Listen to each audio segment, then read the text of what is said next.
The lack of a silly season this year was uneventful to say the least. It was the driest we've had in years, a far cry from the Pastry saga of the year before, or even the Red Bull bombshell departures of Vettel and Ricciardo in the last decade. However, in our minds, the reason for this are pretty clear. The winds of change are billowing in, but the time to act remains unclear, with drivers having to try and figure out for themselves whether it's time to tie in and hunker down, or take the plunge and move on. Move too early and you could get it all wrong and be stuck at the bottom of the barrel, unable to escape the dregs. Move too late and you won't have settled in and run the risk of being the black sheep in a team already settled with another driver's philosophy. And if you don't move at all, well then you're sticking with what you've got and run the risk of wondering what could have been. But as they say, the grass isn't always greener. It really can't be understated just how important it is for drivers to be bedded into their teams before moving into the regulations, so we think we'll be seeing some movement sooner rather than later. Want to know how the grid will line up into the new regulations? Some things remain unclear, but there's plenty of strings to be pulled at that all lead to logical conclusions.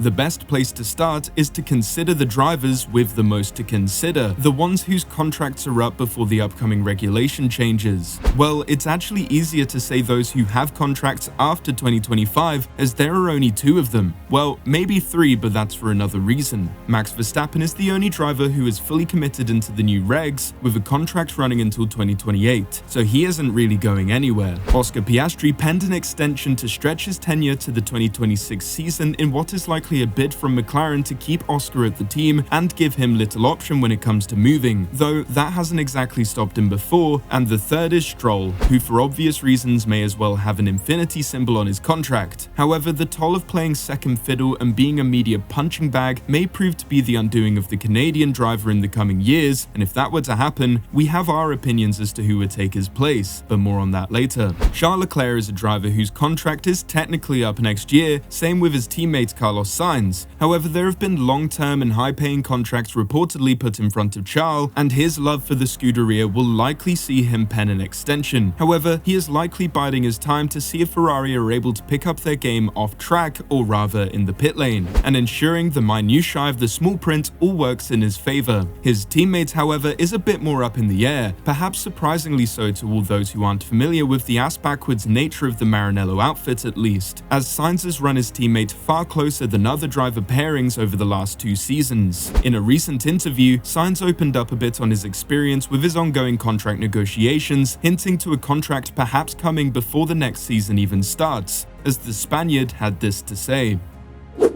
"I will renew if I feel that way and if I feel valued, which I am. I am convinced that we both want it. We will reach an agreement." The reality is, there have been conversations, as Fred said the other day. "I want to start knowing where I'm going to be in 2025. I wouldn't like to start without knowing what my next destination is. My number one priority is Ferrari and to be there for many more years. It's not secret. It's a team I'm very happy with."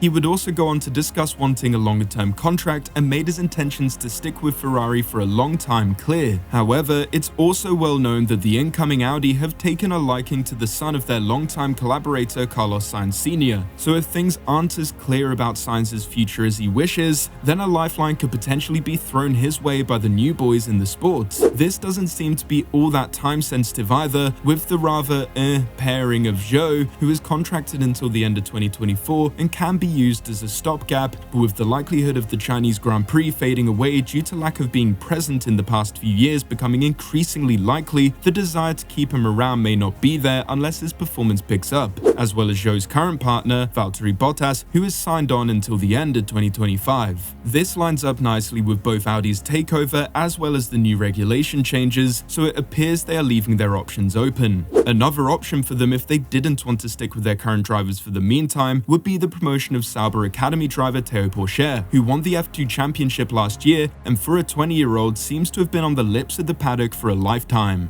A huge question mark can be placed at all of the drivers further down the grid in all honesty, for one reason or another. The likes of Sargent and Magnussen's malperformance can't go ignored if they continue through to the end of their contracts at the end of 2024. A lack of performance will give a clear indication to their respective teams that they need a refresh going into 2026 and will want to give their prospective targets a year to bed in before the regulation changes occur, as changing everything all at once can lead to ambiguity in direction, causes of issues, issues and communication breakdowns. The other end of the spectrum are the likes of Alex Albon and Nico Hülkenberg, both of which severely outperformed their machinery last year. While yes, Hülkenberg is moving into his 37th year of being an absolute stud, he is an incredibly safe pair of hands and perhaps one of the most adaptive and malleable drivers on the grid despite his age, or perhaps thanks to it. So we can see him being a good fit for teams with ambitions above just surviving, perhaps even one of the new teams looking for an experienced driver to do the David Coulthard at Red Bull role, ushering in the team into a smooth landing to the sport. Andretti and Hülkenberg sounds like a match made in heaven to us, but let us know what you think in the comments. Should they set their sights on a more ambitious or young pick, or do you agree with us that a safe pair of hands will lead to a steadier path for the team?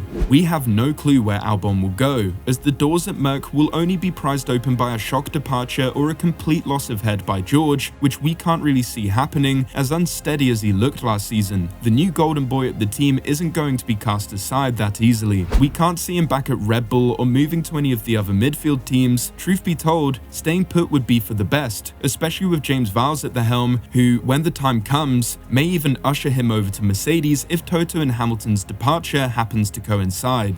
This when partnered with Doralton's investment, as the team certainly appears to be on the cusp of an upward trajectory, seems to make Williams a worthy sticking point for Alex Albon. However, while the newcomers obviously pose their questions and create uncertainty about their own lineup and the ramifications on the rest of the grid, there is one already existing team that could stir the pot considerably, depending on the situation at the top of the team as well as their existing drivers. Aston Martin will be incredibly pleased with their steps forward last year despite a lackluster second half. They showed clear potential to break beyond their Racing Point roots of punching above their weight and actually establishing themselves at the top end of the midfield, perhaps at points even punching into that top 3 spot. Current drivers Stroll and Alonso pose possibly the most unclear and confusing possibilities on the grid, as Stroll's contract length, as previously stated, remains unknown, and his exit will be an unforced one for as long as Papa is at the helm of the team. And Fernando Alonso continues to prove that he is a being that exists outside the confines of time and leaving space. Jokes aside, Alonso still needs to earn that triple crown by winning the Indy 500, something that would cement his legacy of one of the greats as if it didn't need confirming further. This would grant him a seat at a table for 2 with Graham Hill. His time in F1 may depend on the team's trajectory into the new regulations, and if 2024 disappoints, he won't waste his time at a team he can't win at, and while last season he got tantalizingly close, if the form that has been seen in the second half of last season continues and Aston continues their descent into mediocrity, well, then we can't see Fernando sticking around. So what if the wrong things stay the same and the leadership changes? Who could we see wearing green into the new regulations? Well, Alex Albon has been rumoured, which, if Williams does remain at the bottom of the grid despite our premonitions, it would be a step up for the Thai driver, but we don't see him as the strongest option for the team. Rather, we believe that the team will aim to keep it in the family, with Felipe Drugovich getting a much-deserved call-up following an impressive F2 championship and Yuki Tsunoda being called upon by the new engine suppliers Honda. He is a Honda driver primarily after all, not a Red Bull driver, and his departure from Alfa Rosso Minardi Tari Toro will create room for a much-deserved full-time drive for Liam Lawson. We're sure that there are plenty of other potential moves that we've missed out, as there is a whole other generation of F2 drivers currently fighting it out in the feeder series.